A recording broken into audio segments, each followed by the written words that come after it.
नमस्कार, स्वागत है आपका। मैं हूं आपके साथ अनिल श्रीवास और इस वक्त मैं मौजूद हूं टीकमगढ़ में और मेरे साथ टीकमगढ़ में एक विशेष मेहमान जुड़े हैं जो अभी हाल ही में कांग्रेस महिला मोर्चे की जिला कार्यकारी अध्यक्ष बनाई गई है। मेरे साथ मौजूद है श्वेता अहरवार जो अभी हाल ही में जिला अध्यक्ष बनी है। बहुत बहुत शुभकामनाएं आपको। बहुत बहुत धन्यवाद आपका। अध्यक्ष जी, कैसे ये सफर शुरू हुआ, जानना चाहते ये सफर तो रहा पारिवारिक, हैं। क्योंकि परिवार में मेरे पिताजी पहले राजनीति में रहे हैं, तो बचपन से मैं हमेशा उनके कार्यकाल देखती आई और मुझे उनसे ही प्रेरणा मिली। और जिस हिसाब का उनका कार्यकाल है, जनता को उनका इतना समर्थन मिला और यही प्रेरणा लेके मैं भी राजनीति में आई और उनका उत्तराधिकारी कर रही हूँ मैं यहाँ से। अभी हाल ही में आपको भोपाल भी बुलाया गया था और भोपाल में देखा गया कि राष्ट्रीय जो कांग्रेस के कार्यकर्ता या जो पूर्व राष्ट्रीय अध्यक्ष राहुल गांधी वो भोपाल आए और जिस तरीके से उन्होंने आप सभी को संबोधन किया, उद्बोधन दिया, क्या कुछ वहां से गाइडलाइंस आपको मिली है? इस बार गाइडलाइन इस तरह मिली है कि बहुत कुछ बदलाव किए हैं राहुल गांधी जी ने।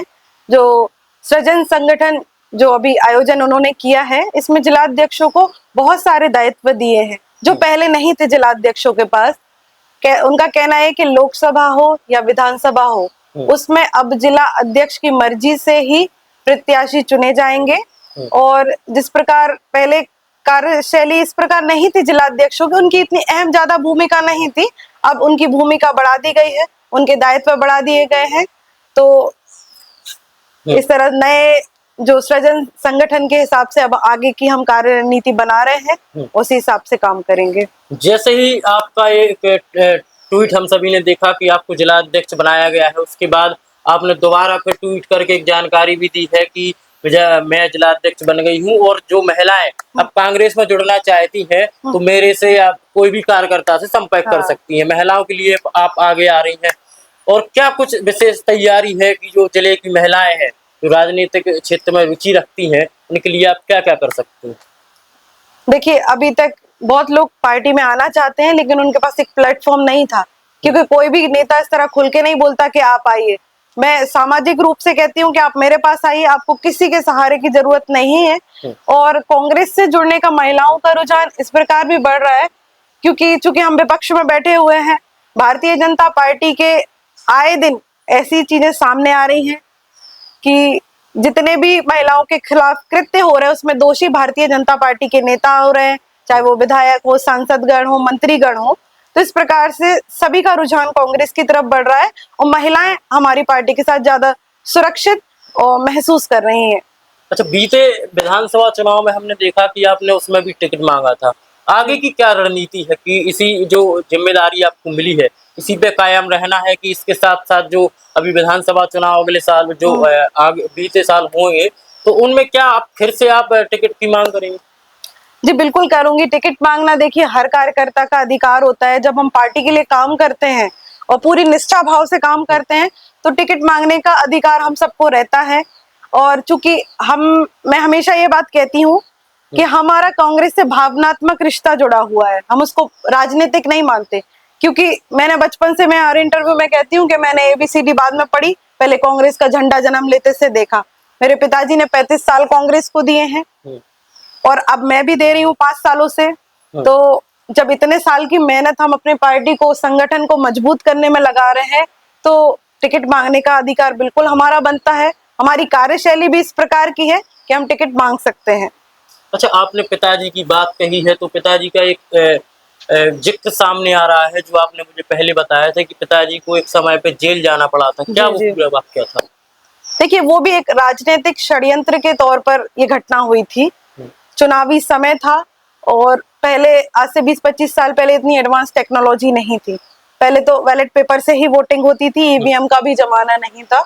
तो विपक्ष दल के लोग फर्जी वोटिंग कर रहे थे, उसका हमारी टीम द्वारा, हमारे कार्यकर्ताओं द्वारा विरोध किया गया था।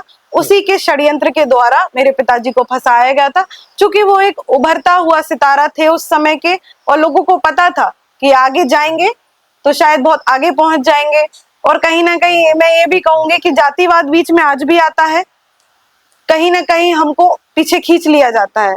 इसका शिकार मेरे पिताजी हुए बस इतना ही कहना चाहती हूँ इस मामले मैं में। देख पा रहा हूँ कि आप भावुक हो रहे हैं, आंसू निकल रहे हैं। ये आंसू खुशी के हैं या फिर संघर्ष? देखिए, आंसू खुशी के हैं, संघर्ष के आंसू मैं नहीं दिखाती हूँ, क्योंकि संघर्ष इतना झेला है कि अब संघर्ष आता है तो हमें महसूस नहीं होता है कि ये संघर्ष है।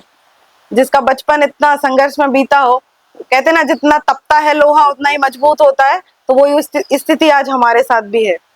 तो मैं चलिए, अपने आप को मजबूत ही मानती हूँ। ये अभी अभी जो कलेक्टर साहब ने निर्देश निकाला है और जो बंडा नहर की जो सफाई करके उसको तालाबों के जरिए जोड़ा जा रहा है, टीकमगढ़ नगर में वो जो पूरी गतिविधि देखने को मिल रही है, आपकी इस पूरे मामले को लेकर क्या राय है? नहीं, ये तो बहुत अच्छा उन्होंने प्रयास किया है कि पहली बार कलेक्टर ने इतने अच्छे प्रयास सामने, क्योंकि पहले भी बहुत रहे, लेकिन इस तरह का प्रयास नगर के लिए, ग्रामवासियों के लिए, इससे बहुत सुविधा हो जाएगी, सिंचाई के साधन भी बढ़ जाएंगे, किसानों को भी बहुत राहत होगी। और चूंकि स्वच्छ अगर हमारा शहर रहेगा तो बीमारियों से भी हम बचे रहेंगे, तो उनका प्रयास बहुत सराहनीय है। मैं आपके चैनल के माध्यम से उन्हें बहुत धन्यवाद देती हूँ कि आपने इस पर विचार किया। जिले वासियों को आप एक महिला कांग्रेस की अध्यक्ष होने के नाते क्या अपील करना चाहते हैं? मैं बस यही अपील करना चाहती हूँ कि इस टीकमगढ़ जिले की बेटी हूँ मैं, यहाँ मैंने जन्म लिया और मेरी सेवा यही इन्हीं लोगों के बीच में रहेगी। और मुझे राजनीतिक दृष्टि से ना देखिए, हम दूसरी पीढ़ी लगातार आपसे जुड़ रहे हैं, तो हम पर विश्वास रखिए और हमारे साथ संगठन में रह के कांग्रेस को आगे बढ़ाइए।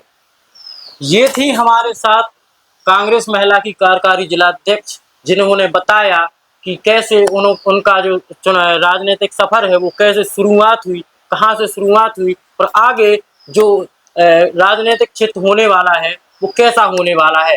जाहिर है कि खुशी के आंसू अभी आपने देखे और आगे भी हम और देखते रहेंगे। कैमरा पर्सन भूपेन के साथ अनिल श्रीवास, बुंदेली वार्ता, टीकमगढ़।